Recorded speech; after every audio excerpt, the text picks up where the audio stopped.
On October 25, 1881, in the sun-drenched city of Malaga, Spain, a child is born who will forever alter the course of art history. His name is Pablo Ruiz Picasso, the first child of Don José Ruiz y Blasco, a painter and art professor, and Maria Picasso y López. The infant's arrival is dramatic, almost tragic, as he is initially believed to be stillborn.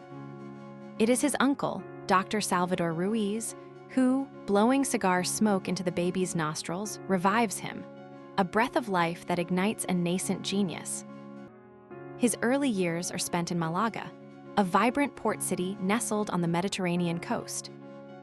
From the tender age of 7, Pablo demonstrates an extraordinary aptitude for drawing. His father, Don José, recognizes this innate talent and begins to provide formal instruction, teaching him the fundamentals of academic painting, figure drawing, and the nuances of light and shadow. Pablo's first word, it is said, is piz, a shortened form of lápiz, the Spanish word for pencil, a testament to his early preoccupation with mark-making. In 1891, a significant shift occurs in the family's life. Don José accepts a position as a professor at the Institute of Fine Arts in A Coruña, a city on Spain's northwestern coast. The move from the warm, colorful south to the grayer, more austere north marks a period of adjustment for the young Pablo. Despite the change, his artistic development continues unabated. He enrolls at the School of Fine Arts, where his father teaches, and quickly surpasses his peers and even his instructors in skill and vision. During these 4 years in A Coruña, from 1891 to 1895, Pablo produces his earliest known paintings, including The Barefoot Girl, 1895, revealing a remarkable maturity for his age. The family relocates once more in 1895, this time to Barcelona, a bustling, cosmopolitan city that will profoundly influence Picasso's formative years. Don José secures a position at the School of Fine Arts, known as La Latja. Pablo, though only 14, is deemed talented enough to skip several years of classes and gain direct admission to the advanced courses. His natural brilliance is undeniable. He completes entrance examinations, which typically take a month in a single day, astounding the faculty with his technical prowess and conceptual understanding. Barcelona in the late 19th century is a hotbed of artistic and intellectual ferment, a center of Catalan modernisme. Picasso immerses himself in this vibrant cultural scene. He frequents the Els Quatre Gats Café, a popular gathering place for artists, writers, and bohemians, where he holds his first exhibition in February 1900. Here, he meets and befriends other young artists and intellectuals, including Carles Casagemas, James Sabartés, and Ramon Pichat, who will become lifelong companions and muses. These interactions expose him to symbolism, Art Nouveau, and other avant-garde movements circulating through Europe. In 1897, at the age of 16, Picasso travels to Madrid to attend the Royal Academy of San Fernando, Spain's most prestigious art academy. However, he soon finds the conservative teaching methods stifling and rigid, preferring instead to spend his time studying the old masters at the Prado Museum.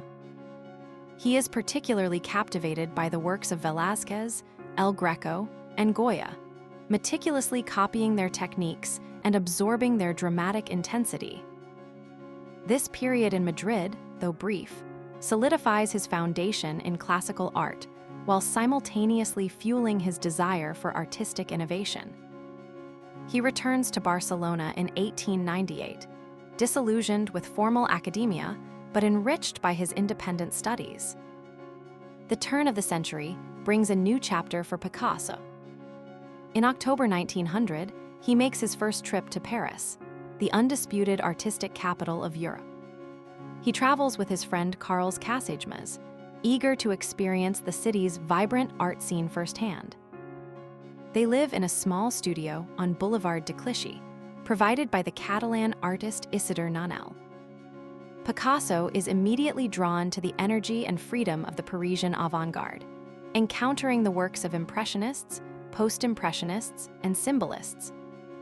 This initial visit, lasting only a few months, is a whirlwind of new impressions and influences. He returns to Barcelona in December 1900, his mind buzzing with fresh ideas. The year 1901 marks a profound turning point in Picasso's life and art, ushering in what art historians would later term his Blue Period. The catalyst for this dramatic shift is the tragic suicide of his close friend, Carles Casagemas, in February 1901. Casagemas, deeply despondent over an unrequited love affair, shoots himself in a Parisian café. Picasso is deeply affected by this loss, and his art begins to reflect a pervasive sense of melancholy, despair, and isolation. His palette shifts almost exclusively to shades of blue and blue-green, creating a somber, ethereal atmosphere. The subjects of his paintings during this period are often outcasts, beggars, prostitutes, and the impoverished, depicted with elongated figures and haunting expressions. He paints the marginalized and the suffering, imbuing them with a quiet dignity and profound sadness.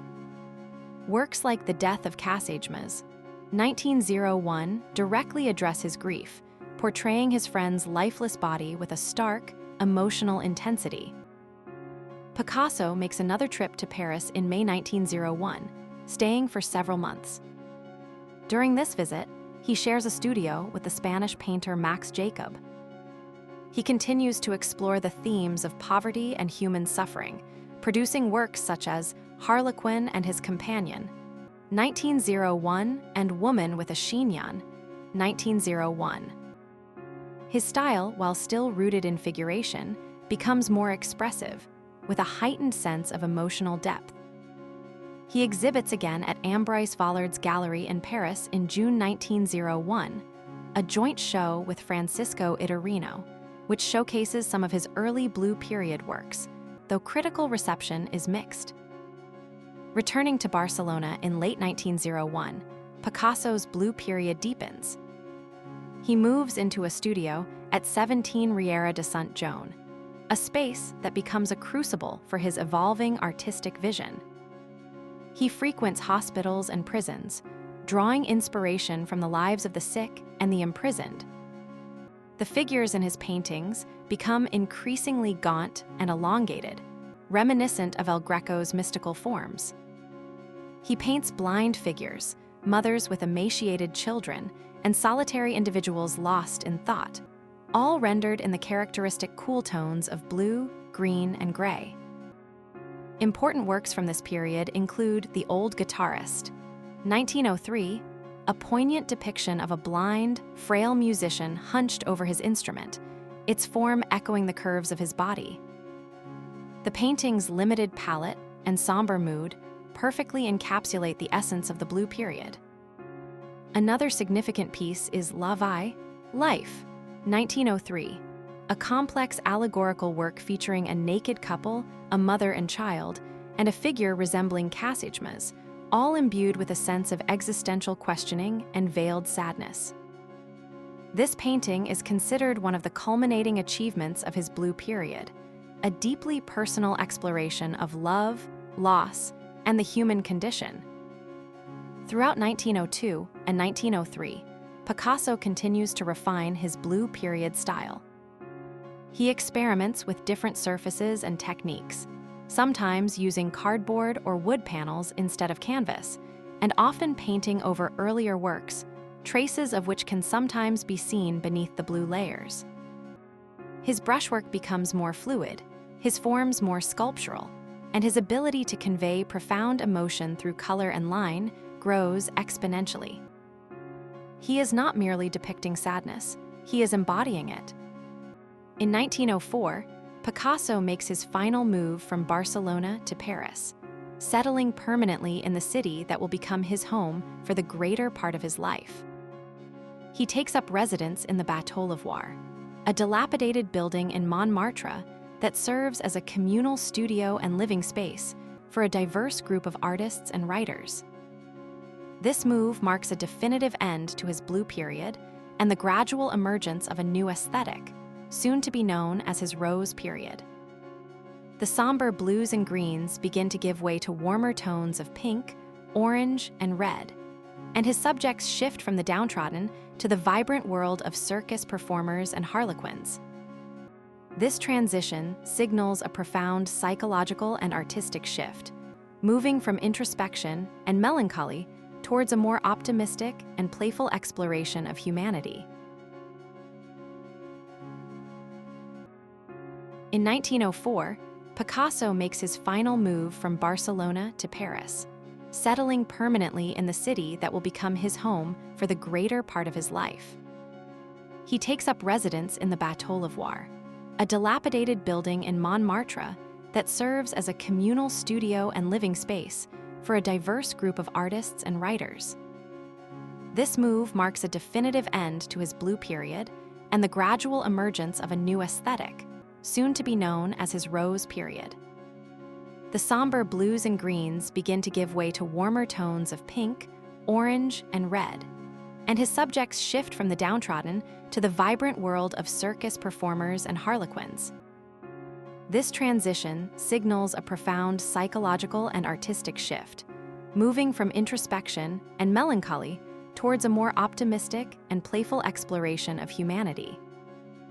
The Bateau Lavoir, a ramshackle structure at 13 Rue Ravignan, becomes a crucible of creativity. Here, Picasso finds himself amidst a vibrant community of artists and writers, including Max Jacob, André Salmon, and Guillaume Apollinaire. The camaraderie and intellectual exchange fuel his artistic evolution. It is also in 1904 that he meets Fernande Olivier, a beautiful model and artist, who becomes his first serious mistress and a frequent muse during his rose period. Her presence injects a new warmth and sensuality into his life and art. The rose period, spanning roughly from 1904 to 1906, sees Picasso exploring themes of joy, intimacy, and the transient beauty of the circus world. He is captivated by the itinerant performers, acrobats, jugglers, harlequins, and saltimbanques, who represent a world of both grace and vulnerability. These figures, often depicted in a tender, almost melancholic light, populate his canvases. The elongated forms of his blue period persist, but they are now infused with a newfound elegance and vitality. One of the seminal works from this period is Family of Saltimbanques, 1905, a large-scale oil painting that depicts a group of circus performers standing together in a desolate landscape. The figures, though united, appear isolated, their gazes distant, suggesting a poignant blend of camaraderie and solitude. The dominant hues of rose, terracotta, and ochre imbue the scene with a gentle warmth, a stark contrast to the chilling blues of his earlier work. This painting showcases Picasso's growing mastery of composition and his ability to convey complex emotional states. Other significant works include Acrobate and Young Harlequin, 1905, which explores themes of youth and innocence, and Boy with a Pipe, 1905, a striking portrait of a young Parisian boy wearing a garland of roses and holding a pipe, rendered with a sensitive understanding of human psychology. This painting, with its subtle blend of realism and idealization, fetched a record-breaking price at auction in 2004, testament to its enduring appeal. Picasso also creates numerous sculptures during this time, experimenting with volume and form, such as Head of a Woman, Fernande, 1906, a bronze bust that anticipates his later Cubist explorations. The year 1906 marks a pivotal moment in Picasso's artistic journey, as he begins to move away from the naturalistic representations of the Rose period towards a more radical departure from tradition. He is increasingly influenced by Iberian sculpture, African masks, and the work of Paul Cézanne, particularly Cézanne's geometric simplification of forms. These influences begin to fragment his figures, leading to a more angular and abstract aesthetic. This transitional phase, sometimes referred to as his Proto-Cubist period, lays the groundwork for the revolutionary movement that will soon redefine modern art. By late 1906 and into 1907, Picasso is deeply engrossed in a monumental work that will shatter artistic conventions and usher in the era of Cubism. Les Demoiselles d'Avignon. This ambitious painting, depicting 5 nude female prostitutes from a brothel on Cara d'Avignon in Barcelona, is a radical break from all previous artistic norms. The figures are rendered with sharp, angular forms, their faces distorted and mask-like, particularly the 2 figures on the right, whose features are directly inspired by African tribal masks. The traditional perspective is abandoned, replaced by multiple viewpoints and a flattened, fractured space. Les Demoiselles d'Avignon, completed in 1907, is not merely a stylistic experiment. It is a declaration of war on traditional Western art. It challenges notions of beauty, representation, and the very purpose of painting. When first shown to his close circle of friends, it provokes shock, incomprehension, and even outrage. Henry Matisse famously calls it a hoax. Yet, it is precisely this audacious rejection of convention that cements its place as one of the most important and influential paintings of the 20th century. The creation of Les Demoiselles d'Avignon marks the birth of Cubism, a revolutionary art movement developed by Picasso and his close friend and collaborator, Georges Braque. Their partnership, often described as a roped team, is one of the most significant collaborations in art history. Working in close proximity, often in each other's studios, they relentlessly push the boundaries of artistic representation, developing a new visual language based on the fragmentation of objects into geometric forms, the depiction of subjects from multiple viewpoints simultaneously, and a limited, subdued color palette. The early phase of Cubism, known as analytical Cubism, flourishes from 1907 to 1912. During this period, Picasso and Braque meticulously dissect objects into their constituent geometric planes, presenting them as if viewed from several angles at once. The subjects, often still lifes, portraits, and figures, become almost unrecognizable, dissolved into a complex interplay of interlocking facets. The color palette is deliberately restricted to muted tones of grays, browns, and ochres, emphasizing form and structure over color. Picasso's works from this period, such as Portrait of Ambroise Vollard, 1910, and Ma Jolie, Woman with a Guitar, 1911-1912, exemplify the intense intellectual rigor of analytical Cubism. In Ma Jolie, the figure of the woman is almost entirely abstracted, her form hinted at by the faint outlines of a guitar and a musical score. The title, Ma Jolie, is a reference to a popular song of the time and a term of endearment for his lover, Marcel Humbert, also known as Eva Gowell, whom he meets in 1911. The paintings are not meant to be easily deciphered. Rather, they invite the viewer to engage in an active process of visual reconstruction. By 1912, Picasso and Braque begin to introduce new elements into their Cubist compositions, leading to the development of synthetic Cubism. This phase, lasting roughly from 1912 to 1919, is characterized by a move away from the intense fragmentation of analytical Cubism towards a more synthetic approach, where objects are built up from simpler, flatter shapes. The most significant innovation of synthetic Cubism is the introduction of collage and papier-collé, where real-world materials such as newspaper clippings, wallpaper, and labels are incorporated directly into the artwork. Picasso's still life with chair caning, 1912, is often cited as the first Cubist collage. In this groundbreaking work, he glues a piece of oilcloth printed with a chair caning pattern onto an oval canvas, framing it with a rope. This act blurs the line between art and reality, challenging the traditional notion of painting as a window onto the world.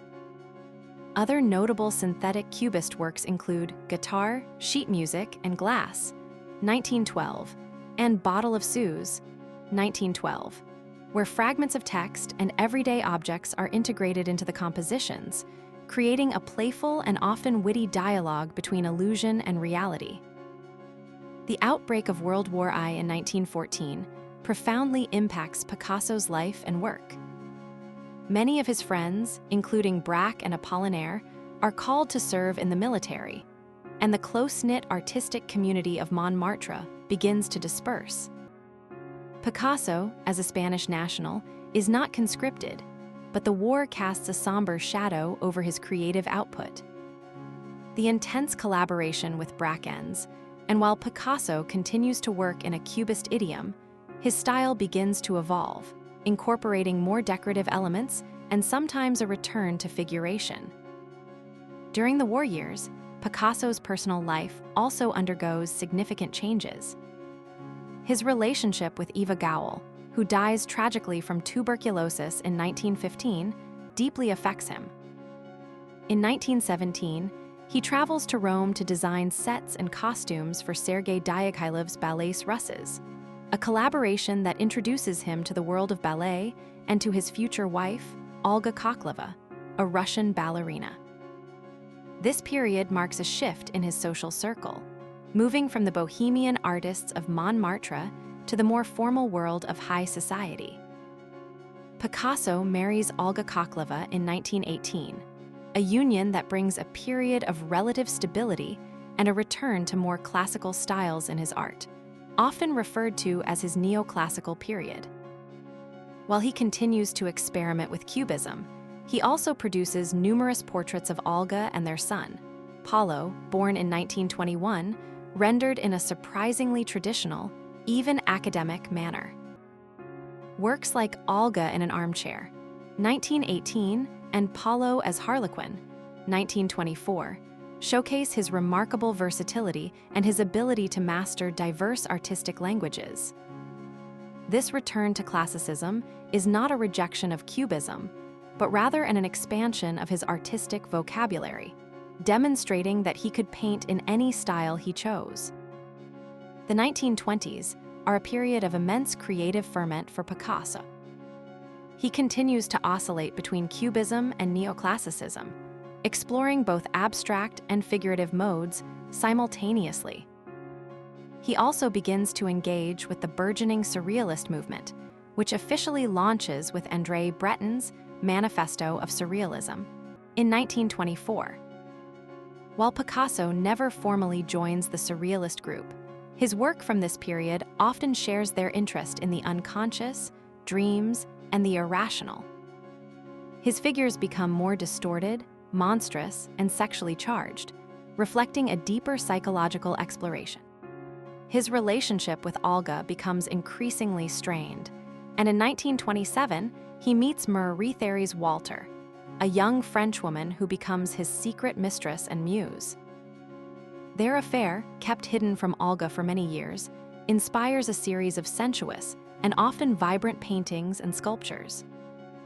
Marie Therese, with her classical features and athletic physique, becomes the subject of numerous works, often depicted in repose, sleeping, or engaged in everyday activities, but always infused with a powerful eroticism.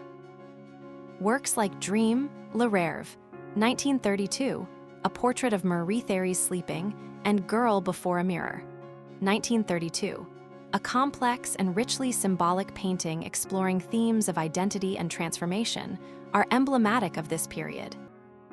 The colors are often bright and expressive, and the forms are fluid and curvilinear, a stark contrast to the angularity of his earlier Cubist works. Picasso also creates a significant body of sculpture during these years, particularly at his country retreat, Boisjaloop, where he establishes a sculpture studio. He creates monumental plaster busts of Marie Therese, exploring volume and form with renewed vigor. The early 1930s see Picasso delving deeper into the mythological themes, particularly the Minotaur, a creature from Greek mythology that is half man and half bull. The Minotaur becomes a powerful alter ego for Picasso, symbolizing his own conflicted nature, his virility, and his artistic struggles. He produces a series of etchings known as the Vollard Suite between 1930 and 1937, commissioned by his dealer Ambroise Vollard. This suite of 100 prints explores a wide range of themes, including the artist and his model, mythological scenes, and scenes of violence and passion, often featuring the Minotaur. In 1935, Picasso's personal life reaches a crisis point. Olga discovers his affair with Marie Therese, leading to a bitter separation.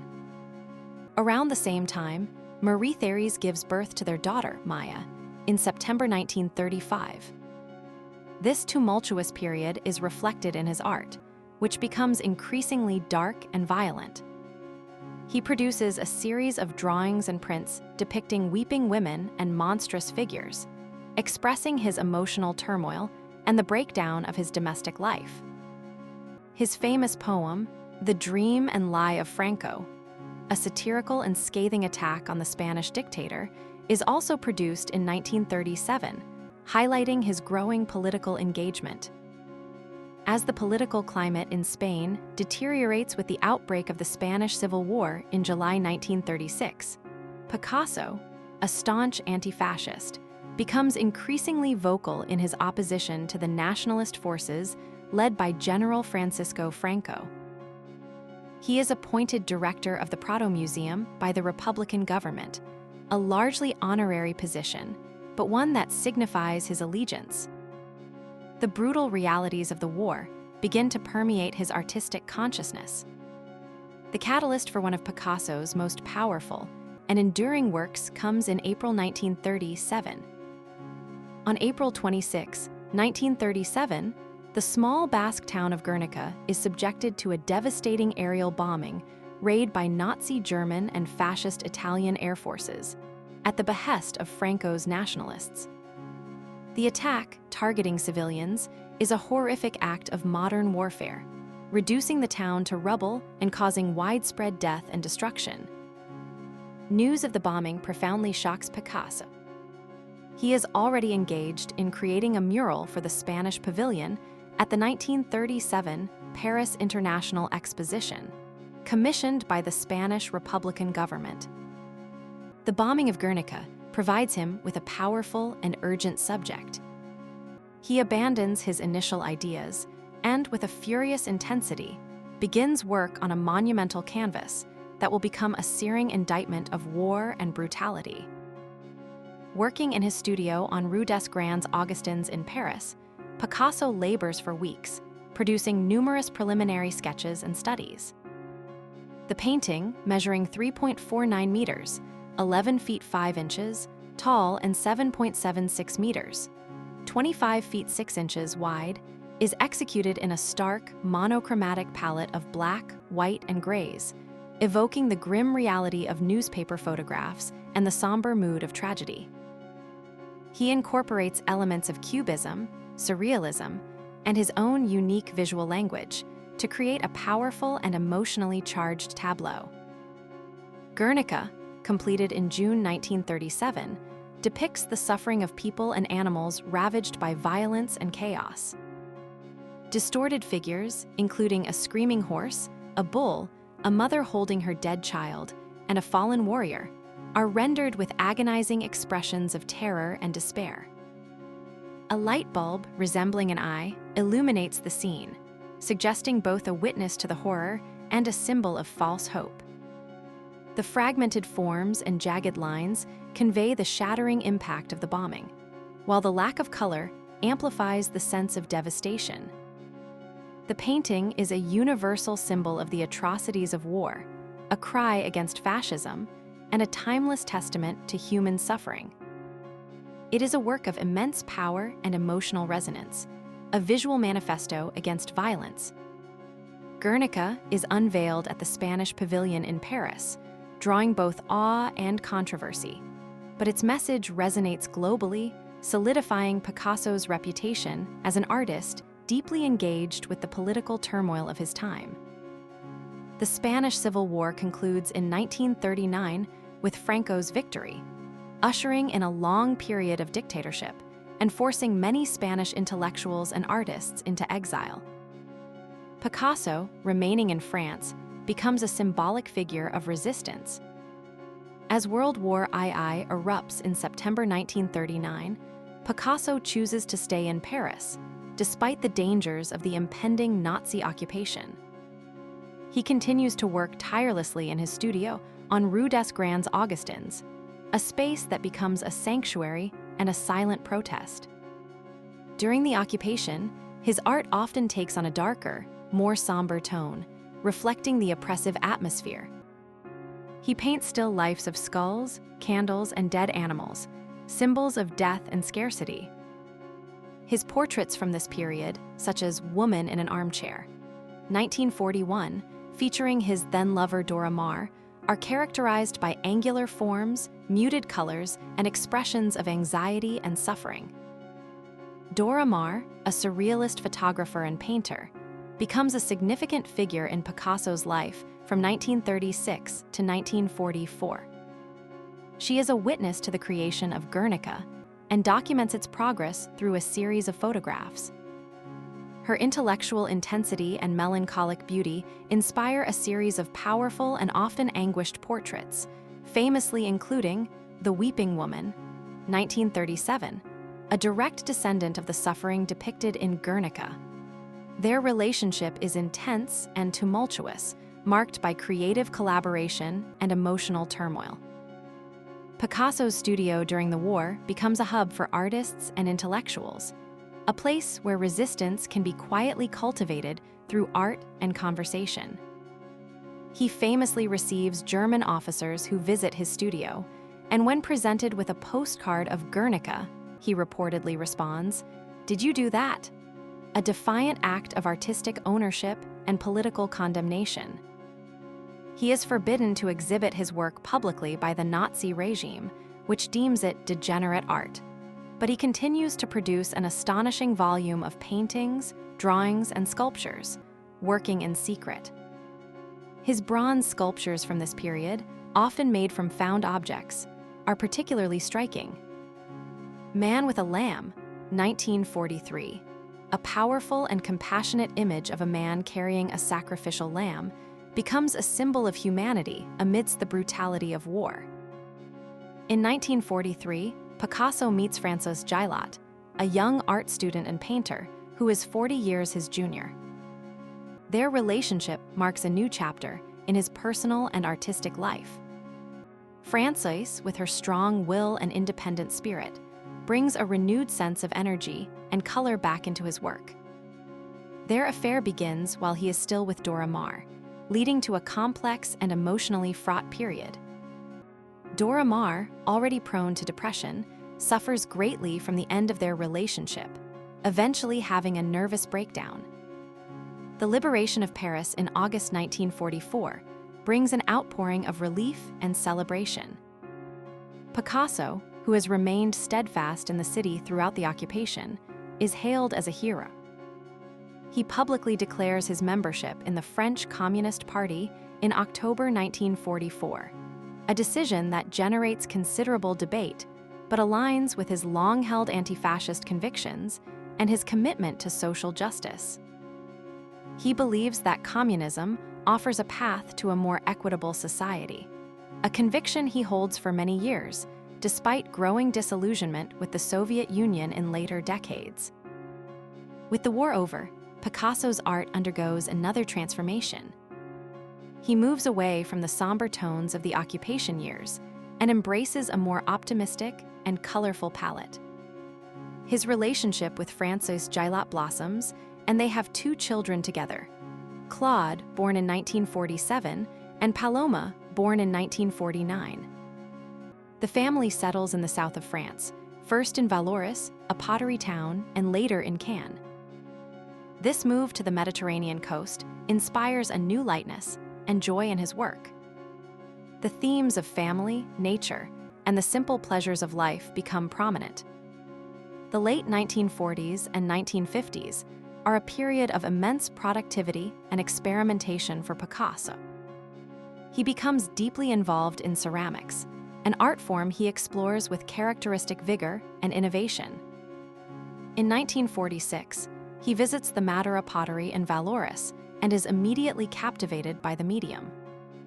He begins to create an astonishing array of plates, bowls, vases, and sculptures, transforming utilitarian objects into works of art. He applies his Cubist principles and mythological motifs to clay, producing whimsical and often humorous pieces featuring fawns, owls, and bullfighting scenes. Over 4,000 unique ceramic pieces are created during this period, demonstrating his boundless creativity and his ability to master any medium. Alongside his ceramic work, Picasso continues to paint and sculpt. His style during this period is characterized by a playful eclecticism, often blending elements of Cubism, surrealism, and classical figuration. He reinterprets the works of old masters, creating his own versions of masterpieces by Velázquez, Delacroix, and Manet. His Las Meninas series, 1957, a reinterpretation of Velázquez's iconic painting, consists of 58 canvases, each offering a unique perspective and analysis of the original. These variations are not mere copies, but a deep engagement with art history, a dialogue across centuries. He dissects the composition, explores individual figures, and experiments with color and form, demonstrating his ongoing fascination with the creative process itself. In 1953, Frances Gillot leaves Picasso, taking their children with her. She is one of the few women in his life strong enough to walk away, citing his emotional cruelty and possessiveness. This separation deeply affects Picasso, but he quickly finds a new muse in Jacqueline Roque, a saleswoman at the Madeira pottery. Jacqueline, a quiet and devoted woman, becomes his constant companion and eventually his second wife. Their relationship lasts until his death, and she becomes the subject of hundreds of his portraits, her distinctive profile and intense gaze recurring themes in his later work.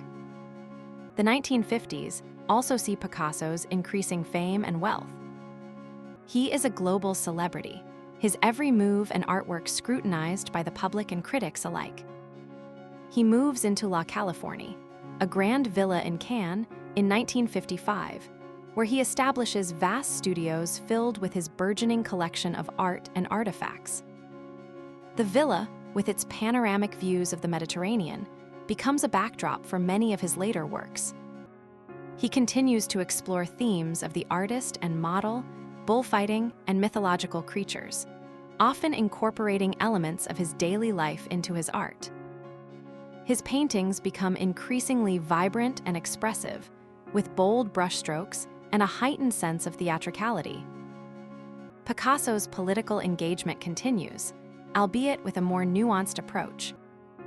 He attends peace conferences and lends his image and art to various causes, most famously with his Dove of Peace drawing, created in 1949 for the World Congress of Intellectuals for Peace in Wrocław, Poland. The dove becomes an internationally recognized symbol of peace, widely reproduced and adopted by peace movements around the world, further cementing his cultural impact beyond the realm of fine art. In 1959, he purchases the Château de Vauvenargues, a secluded castle at the foot of Mont Saint-Victoire, the mountain famously painted by Cézanne. This move is partly driven by a desire for more space for his expanding work, and partly by a need for greater privacy from the incessant demands of his fame. He works there for several years, drawn to the solitude and the powerful landscape. The austere beauty of Vauvenargues influences some of his works, though he finds the cold and remote location less conducive to his creative spirit than the sunny coast.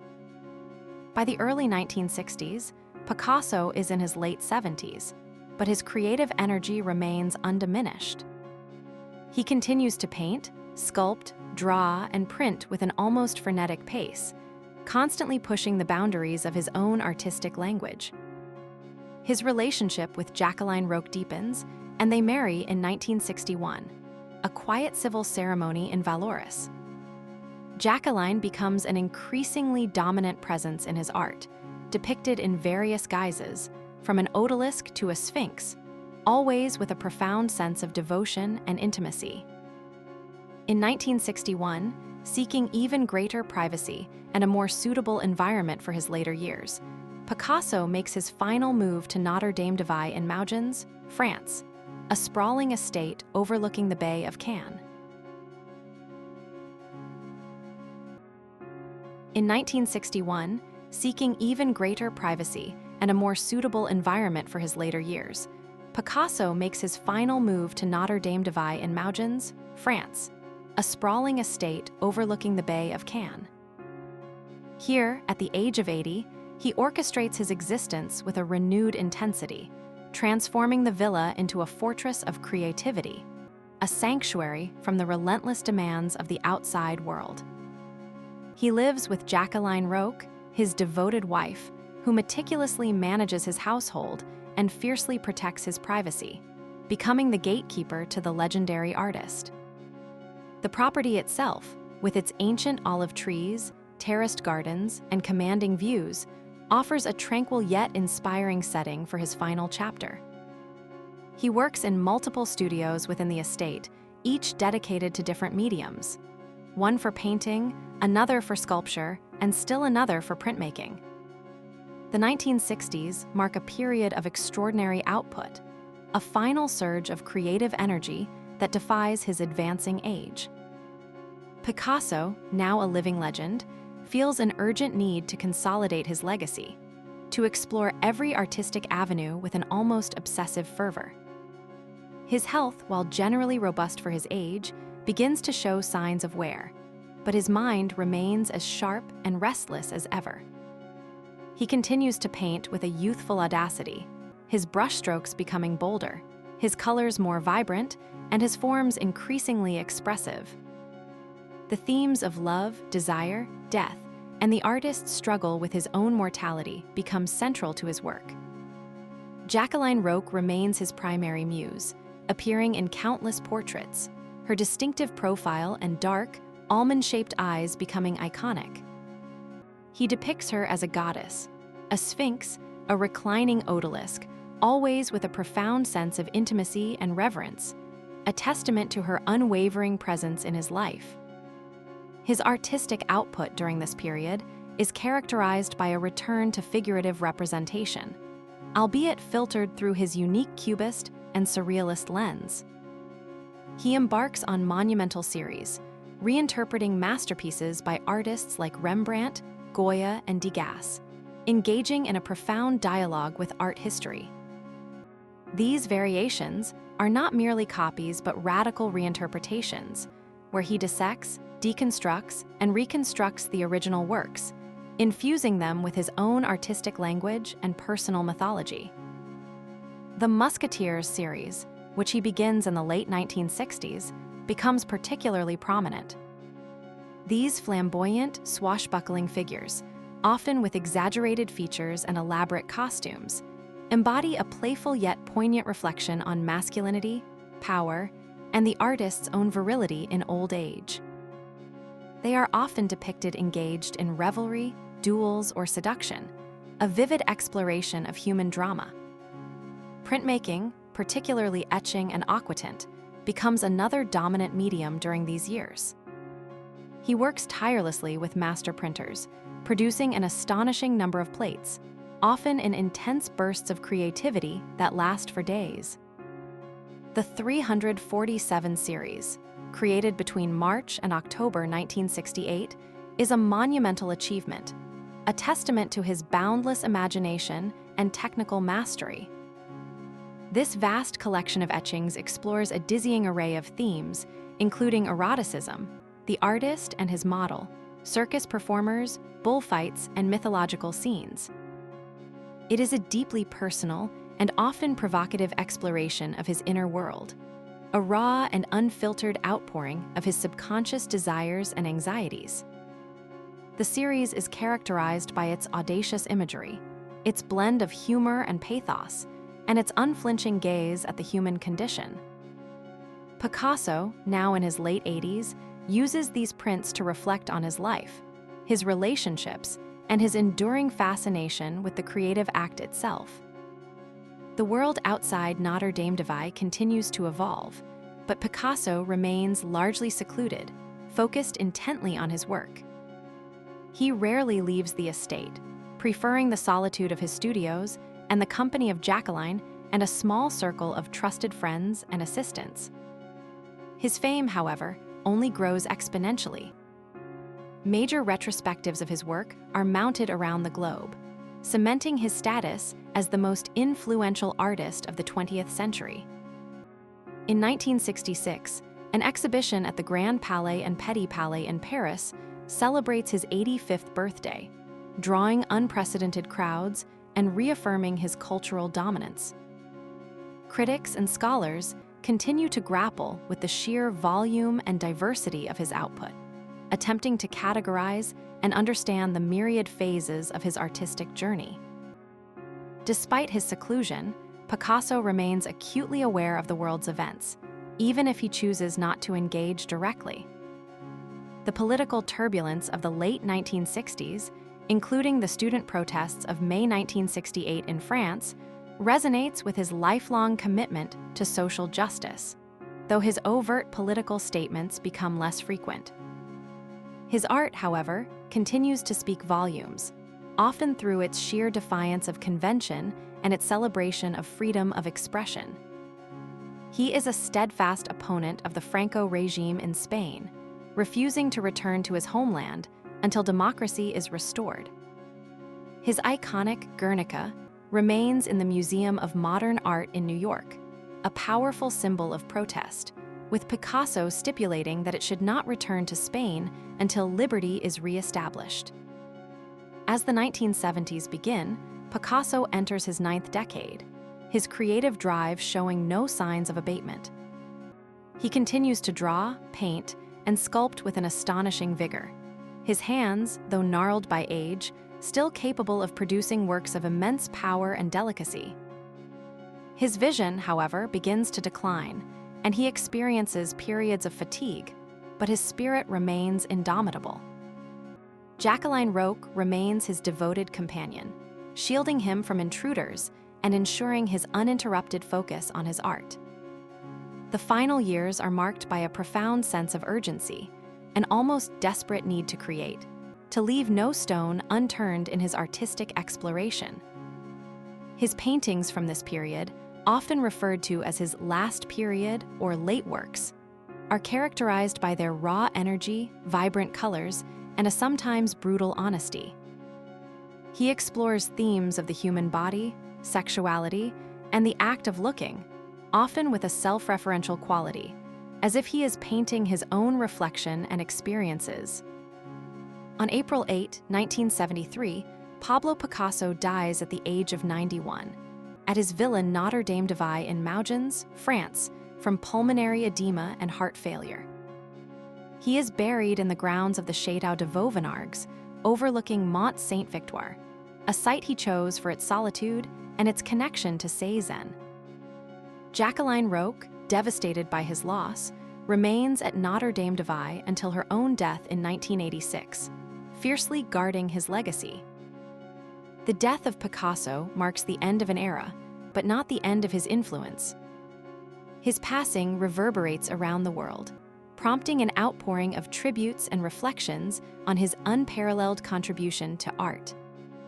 He leaves behind an astonishing body of work, an estimated 13,500 paintings, 100,000 prints and engravings, 34,000 book illustrations, and 300 sculptures and ceramic pieces. This staggering output is a testament to a lifetime dedicated to relentless experimentation and an insatiable creative drive. Picasso's legacy is immense and multifaceted. He not only co-invented Cubism, a movement that fundamentally reshaped Western art, but he also traversed and redefined nearly every major art movement of the 20th century, from symbolism and surrealism to neoclassicism and beyond. He challenged conventional notions of beauty, representation, and the very purpose of art, forcing viewers to see the world anew. His ability to constantly reinvent himself, to shed one style and embrace another, often simultaneously, remains unparalleled. He was a master of drawing, painting, sculpture, and printmaking, demonstrating a technical virtuosity matched only by his boundless imagination. Beyond his artistic innovations, Picasso's life was a testament to his passionate engagement with the world. His political convictions, particularly his anti-fascism, found powerful expression in works like Guernica, which continues to serve as a universal symbol against war and oppression. His personal life, though often tumultuous and controversial, fueled much of his art, with his numerous muses inspiring distinct creative periods. Today, Picasso's works are housed in major museums and private collections worldwide, continuing to captivate and challenge audiences.